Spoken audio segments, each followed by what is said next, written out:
eu quero fazer um vídeo para responder uma pergunta a respeito de um anjo chamado Metatron.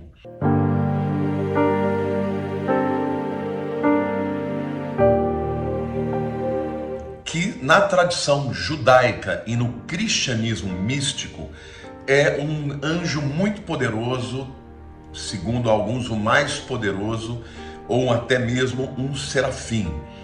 Em algumas tradições cristãs místicas, ele é colocado como um porta-voz supremo, né? Um mediador de Deus com a humanidade. Mas ele também aparece na tradição islâmica, viu, gente? Ele é conhecido como Metatrush em árabe, tá?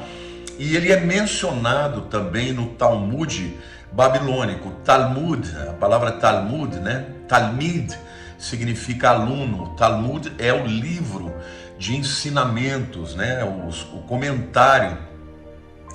comentário babilônico a respeito da Torá. E no folclore ele é reconhecido como um escrivão divino.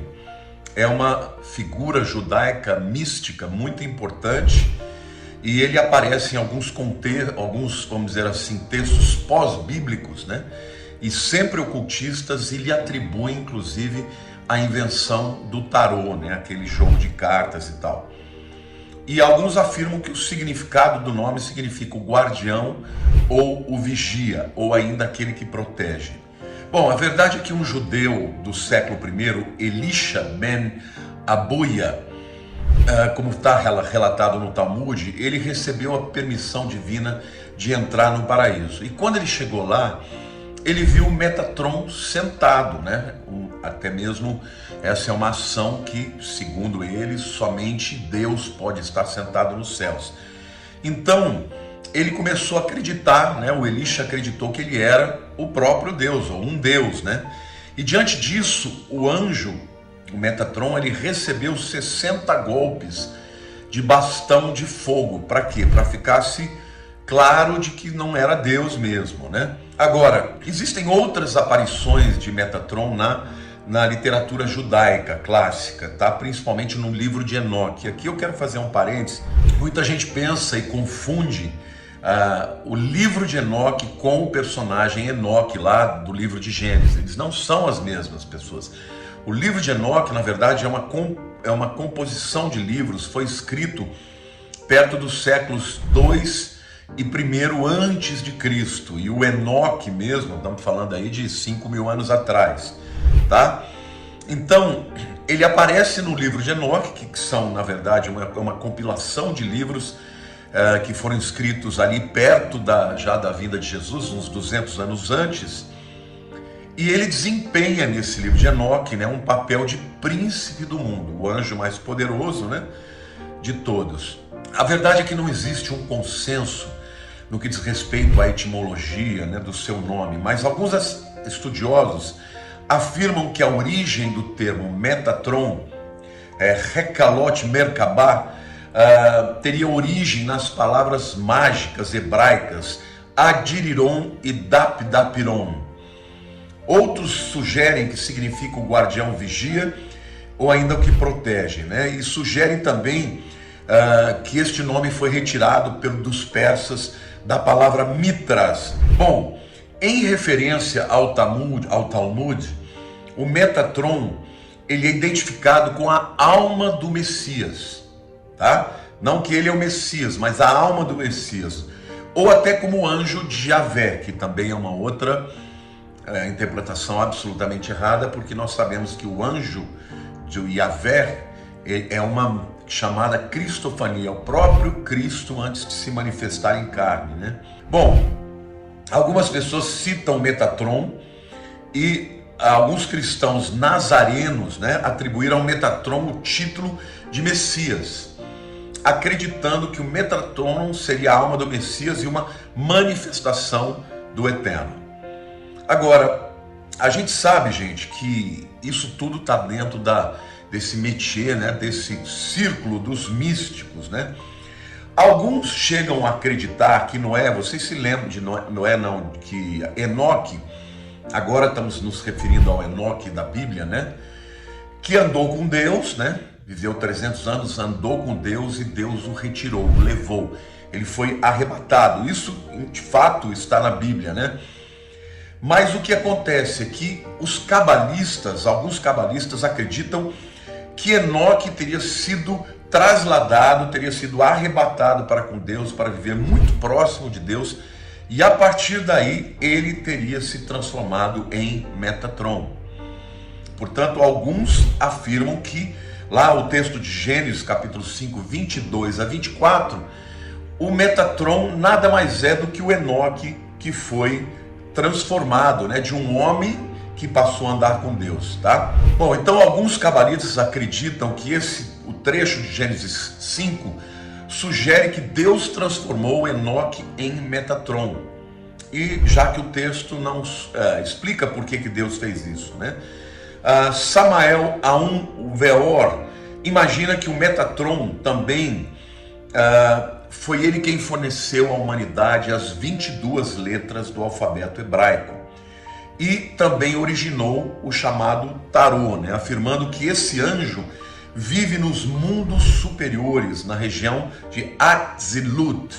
E aí eles falam também do caminho iniciático no arcano para o tarô e para a cabala. Olha que miscelânea, né, gente? Olha que coisa, que mistura aí de sincretismo religioso, né, com a Bíblia. E de acordo com Johann Andreas Eisenmenger, Metatron ele transmite ordens diárias de Deus para os anjos Gabriel e Samael, sendo frequentemente identificado como irmão gêmeo de Sandalfon, que diz ter sido o Elias. Então aqui a gente vê mais uma, vamos dizer assim, uma interpretação errada, né, mística, em que um ser humano se transforma em um anjo, né? No caso do Enoque viraria o Metatron, e o Elias também teria sido transformado num anjo, né? No anjo Sandalfon. Bom, além disso, gente, o Metatron ele é considerado também pelos cabalistas como um dos Metatrons. Existem algumas teorias, alguns afirmam que tem o Metatron primordial, né, e o escriba divino, tá?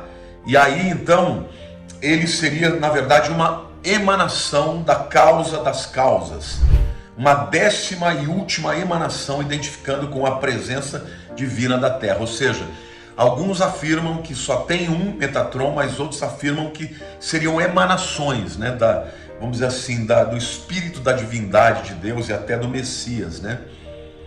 E que Deus, embora Metatron não seja Deus, ele se manifesta através de Metatron. Gente, veja que heresia brava, né? Nós sabemos que Jesus é a manifestação exata da pessoa de Deus, né? Algumas vezes o Metatron também é confundido com o arcanjo Miguel, até pelo fato de que ele recebe os mesmos títulos e funções. Mas, segundo os estudiosos, aí o Metatron, ele é superior, claramente superior em hierarquia a Miguel, embora Miguel na Bíblia seja visto como o anjo de maior hierarquia. Aliás, a palavra arcanjo, né? O arcanjo Miguel, arque é a palavra que significa primeiro, anjo, primeiro anjo de maior estatura, né? Então, a verdade, gente, é que esta é uma visão totalmente mística, advinda do Talmud judaico, advinda do cabalismo, advinda do cristianismo místico, e não tem absolutamente nada a ver com a palavra de Deus. Metatron é um anjo mencionado de fato historicamente, mas muito posterior, né? Não está nos textos bíblicos, está no livro de Enoque, mas o livro de Enoque, como eu disse a vocês, ele foi escrito, não é um livro só, é mais do que um livro, e foram compilados ali por volta do segundo século antes de Cristo. E ele então ele é parte de um forte sincretismo que envolve tarô, cabala, cristianismo místico, esoterismo e daí por diante. Então, queridos, eu estou aqui fazendo esse vídeo para explicar a vocês a respeito deste anjo que está em moda aí. Tem muita gente, até cristãos, falando sobre ele, mas não é bíblico. e ele de fato não existe, tá?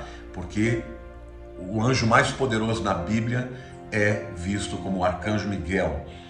E a Bíblia não mencionou este anjo, e, portanto, nós não cremos que ele seja absolutamente nada daquilo que tem sido explanado aí na internet e por aqueles que estudam mais profundamente o misticismo. Tá bom? Eu espero que você tenha gostado do vídeo, eu espero que você compartilhe, mas sobretudo eu quero trazer uma grande advertência. A Bíblia diz que nos últimos dias muitos apostatariam da fé, dando ouvido a doutrinas de demônios e espíritos enganadores. Então, cuidado, a palavra de Deus é que é a fonte de verdade de tudo aquilo que Deus quis nos revelar. Tudo que estiver fora dela, não aceite como verdade, porque junto com isso pode vir o espírito de engano. Um beijo grande no coração de todos. Quero dizer que se você ainda não se inscreveu no meu canal, seria uma honra que você o fizesse. Que Deus te abençoe. Comente aí o que você achou, coloque a sua opinião, eu vou adorar ler e vou adorar também responder perguntas no próprio vídeo, para que você de alguma maneira tenha a sua vida enriquecida por esse conhecimento. Beijo para todo mundo, fiquem com Deus.